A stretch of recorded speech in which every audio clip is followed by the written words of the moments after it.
নমস্কার, গল্প সমগ্র চ্যানেলে আজকে আপনাদের কাছে নিবেদন সুনীত কুমার রায়ের লেখা নখো দর্পণ। শুরু হচ্ছে আজকের গল্প নখো দর্পণ। মাস্টারমশাই, আপনাদের নাকি চুরি হয়েছে? আমি চেয়ারে বসতে না বসতে প্রশান্ত আমাকে জিজ্ঞাসা করলো,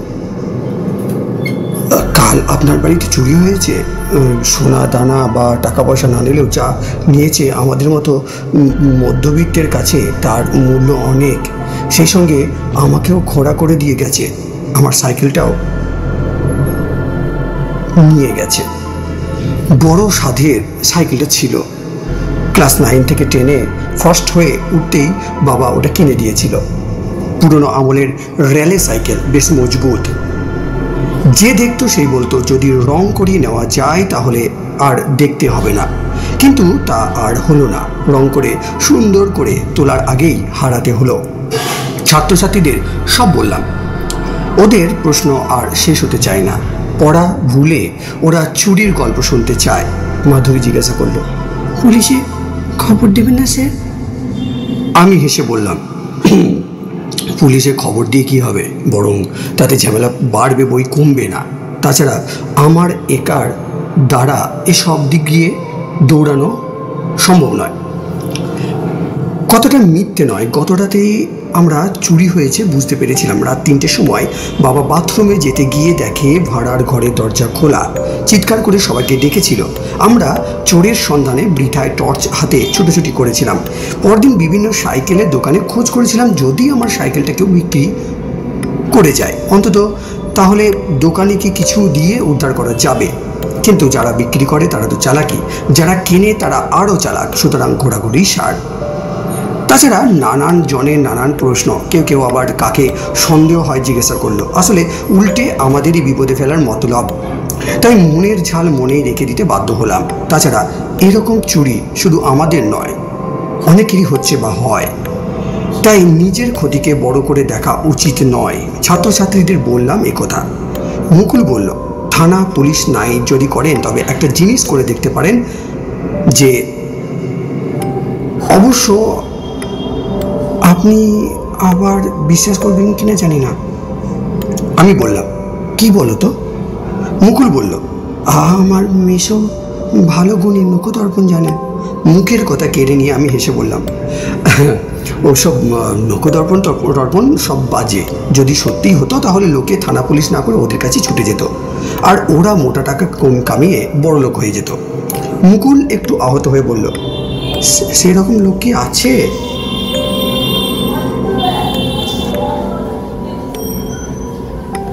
অনেক গুণী, সে যে রোজগারের ধান্দায় থাকে, সেজন্য লোকের বিশ্বাস চলে যায়। আসল গুণীনরা টাকার জন্য দরদস্তুর করে না।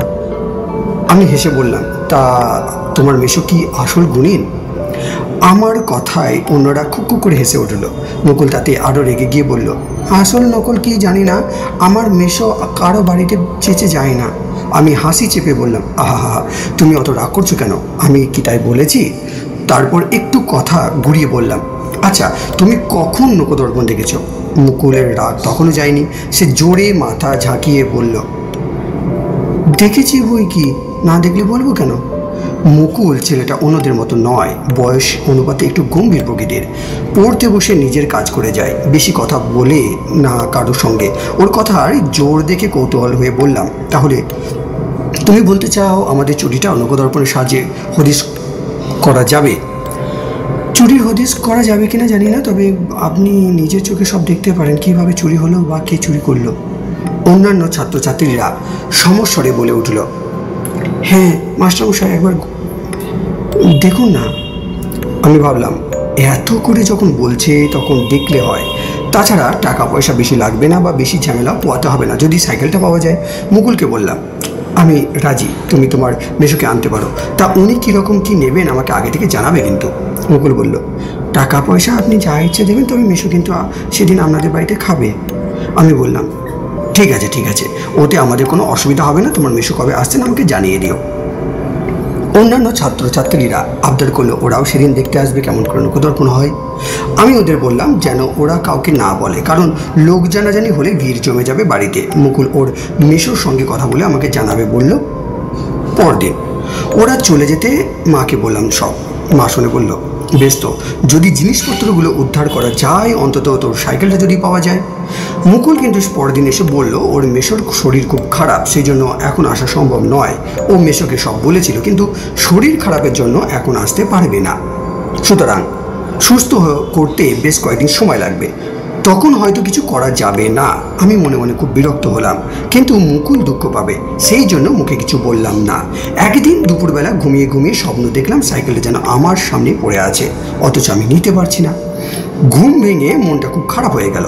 মন খারাপ হলে আমি নদীর ধারে নির্জনে একা বসে থাকি, ওটা আমার স্বভাব, এতে শরীরটা বেশ ভালো লাগে। সেদিনও নদীর ধারে গিয়ে চুপ করে বসেছিলাম। হঠাৎ পিছনে কার পায়ের শব্দ শুনে যেদিকে একটা লোক দাঁড়িয়ে আছে, পরনে আধ ময়লা ধুতি আর গেঞ্জি, মুখে কয়েকদিনের না কামানো দাড়ি। লোকটাকে দেখে মনে হলো শরীর খুবই অসুস্থ, না হয় সদ্য বেশ ভারী রকমের অসুখ থেকে উঠেছে। জিজ্ঞাসু দৃষ্টিতে তাকাতে লোকটা কাঁচুমাচু করে বলল, আমি মুকুলের মেশো। মুকুল আমাকে আপনাদের চুরির কথা বলেছিল, শরীর খারাপ বলে আসতে পারিনি, আজকে যদি আপনার অসুবিধা না থাকে। আমি থতমত খেয়ে বললাম, আজকে মানে আজকেই এখানেই? লোকটা হেসে বলল, এখানে হলে ক্ষতি কি, বেশিক্ষণ তো সময় লাগবে না। মনে মনে ভাবছিলাম আমি যে এখানে আছি কি করে জানলো লোকটা, হয়তো বাড়িতে মাকে জিজ্ঞাসা করে এখানে এসেছে। লোকটা আমার পাশে বসে পকেট থেকে একটা ছোট্ট শিশি বার করলো। শিশিতে তেলের মতো কি একটা পদার্থ ছিল। তারপর আপনার বাঁ হাতের বুড়ো আঙুলটা দেখি বলে আঙুলটা দেখাতে বলল। বাহ, বেশ সুন্দর আঙুল, মুখও সুন্দর, লোকদর্পণের উপযুক্ত।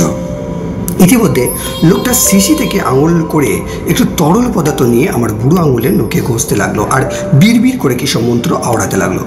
মিনিট 5 পরে আমাকে বলল, দেখুন তো চিনতে পান কিনা বা দেখতে পান কিনা। আঙুলের দিকে চাইতে আমার চোখ স্থির। এ কি, এই যে দেখছি ম্যাজিক, আমাদের ভাড়ার ঘরটা স্পষ্ট দেখা যাচ্ছে। বন্ধ দরজার সামনে 4 জন লোক দাঁড়িয়ে, ভাড়ার ঘরের পাশেই খিড়কির দরজাটা খোলা। একজন হাতে কি একটা যন্ত্র, সেটা দিয়ে কিছুক্ষণের মধ্যে তালাটা খুলে ফেললো। 2 জন সঙ্গে সঙ্গে ভেতরে ঢুকে গেল। অল্পক্ষণ পরে একজন সাইকেলটা নিয়ে বেরিয়ে এলো, তারপর সাবধানে ওটাকে তুলে নিয়ে বাইরে বেরিয়ে গেল। আরও কিছুক্ষণ পরে অপরজন একটা থলেতে করে কী সব নিয়ে বেরিয়ে এলো, হয়তো বাসনপত্রগুলো হবে। সমস্ত ঘটনাটা ঘটাতে মিনিট 4-5 সময় লাগলো। দ্বিতীয় লোকটা বেরিয়ে আসতে সবাই চলতে শুরু করলো। বাড়ির পিছন দিকে ফাঁকা মাঠ, লোকগুলো ফাঁকা মাঠে নেমে পড়লো। একজন সাইকেলটাকে ঘাড়ে করে হাঁটছিল, পাছে মাটিতে চাকার দাগ পড়ে। কিছু দূর যাওয়ার পর একটা ছোট্ট ডোবার ধারে দাঁড়িয়ে লোকগুলো কী সব বলা বলি করলো। তারপর যে লোকটা সাইকেলটা বইছিল সে ডোবাতে সাইকেলটাকে ডুবিয়ে রাখলো।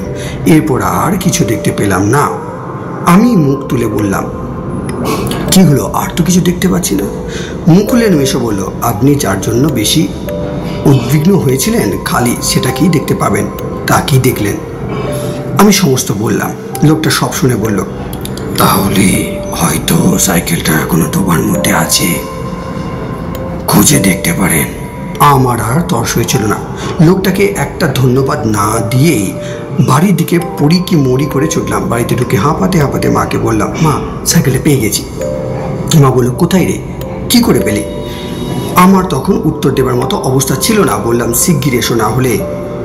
ইতিমধ্যে গোলমাল শুনে আমার খুঁড়তুতো ভাইরা ছুটে এসেছিল।